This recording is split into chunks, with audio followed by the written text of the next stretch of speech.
Hello friends, welcome to 10th class maths. Chapter first कर रहे हैं हम रियल नंबर्स।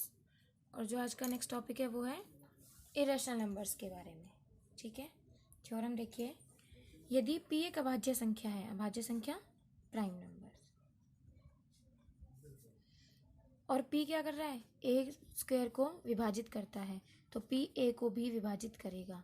a स्क्वायर को विभाजित करता है तो वो a को भी विभाजित करेगा।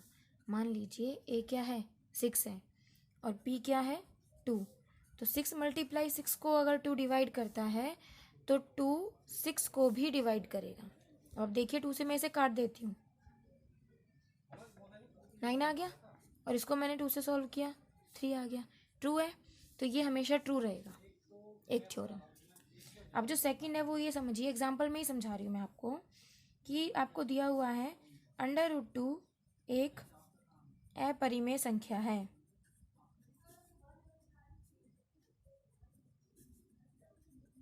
ये थ्योरम है, मतलब आपको ये सॉल्व करना है, ऐसा आपको शो करना है। आप इसके अपोजिट मान के चलेंगे। हम जो इसका सॉल्यूशन निकालेंगे उसमें इसका अपोजिट मान लेंगे। अपोजिट क्या, कि √2 एक परिमेय संख्या है।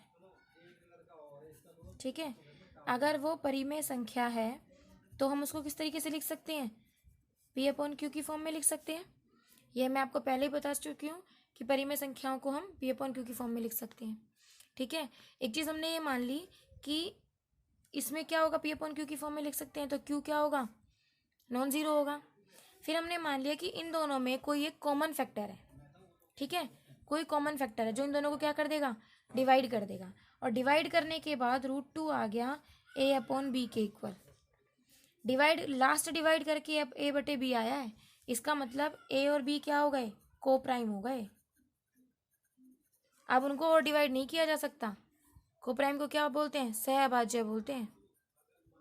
इनको अब हम और डिवाइड नहीं कर सकते। सहअभाज्य कौन से होते हैं, जो कि दोनों के दोनों अभाज्य नंबर होते हैं। ठीक है, साथ साथ वाले। ये आ गया हमारे पास। अब देखिए, अब मैं इसे सॉल्व करती हूँ तो क्या आ गया मेरा, मान लो मैंने अपॉन में इसके 1 लगा दिया, क्रॉस मल्टीप्लाई कर दी, कर सकते हैं ना ऐसे सॉल्व। तो a = क्या आ गया, b√2। ठीक है, अब मैंने इसे सॉल्व करने के लिए स्क्वेयरिंग बोथ साइड्स कर दिया, स्क्वेयरिंग बोथ साइड कर दिया।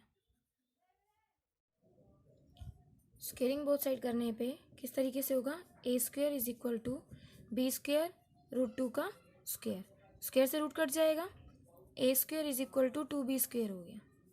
ठीक है, a²/2 = b²। इसका मतलब क्या हो गया, कि जो 2 है वो a² को विभाजित करता है।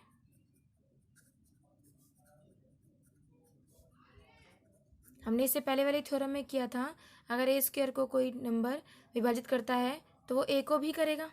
इसका मतलब 2 किसको, a को भी करेगा,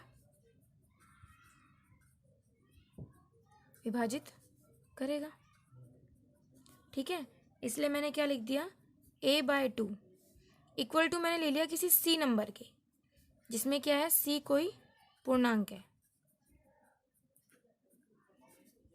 ठीक है, अब मैं इसको लिख सकती हूँ a = 2c, क्योंकि 2 a को डिवाइड तो करता ही है।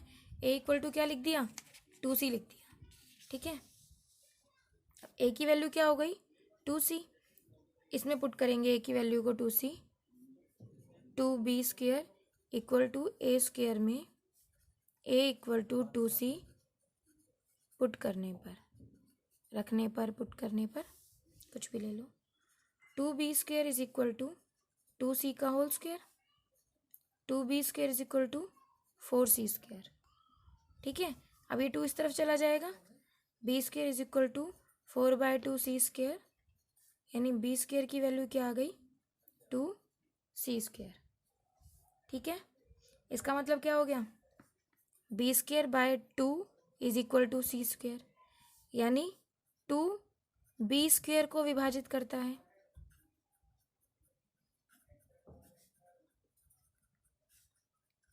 फिर उसी थ्योरम से, अगर 2 b² को विभाजित करता है तो 2 b को भी विभाजित करेगा।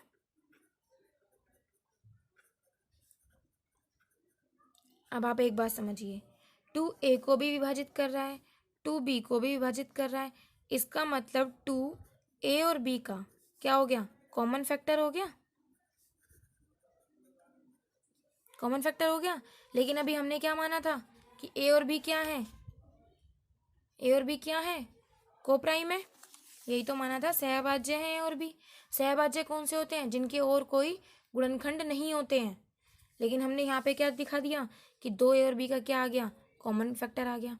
तो ये क्या हुआ, गलत हो गया कि जो हमने माना a और b सहभाज्य नहीं है। इससे क्या प्रूफ होता है कि a और b सहभाज्य नहीं है।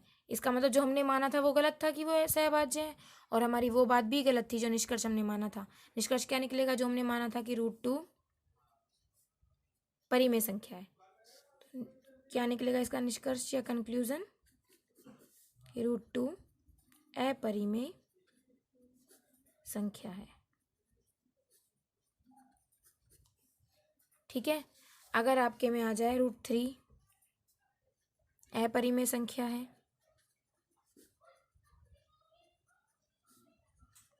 एक थ्योरम ये आ जाए, एक आ जाए √5, ठीक है, √2 का मैं आपको समझा चुकी हूँ, तीनों सेम होंगे, इसी प्रोसीजर से तीनों क्वेश्चन होंगे। ये क्लियर है। एक्सरसाइज के जो बाकी के इनसे डिफरेंट क्वेश्चन है वो मैं आपको नेक्स्ट वीडियो में समझा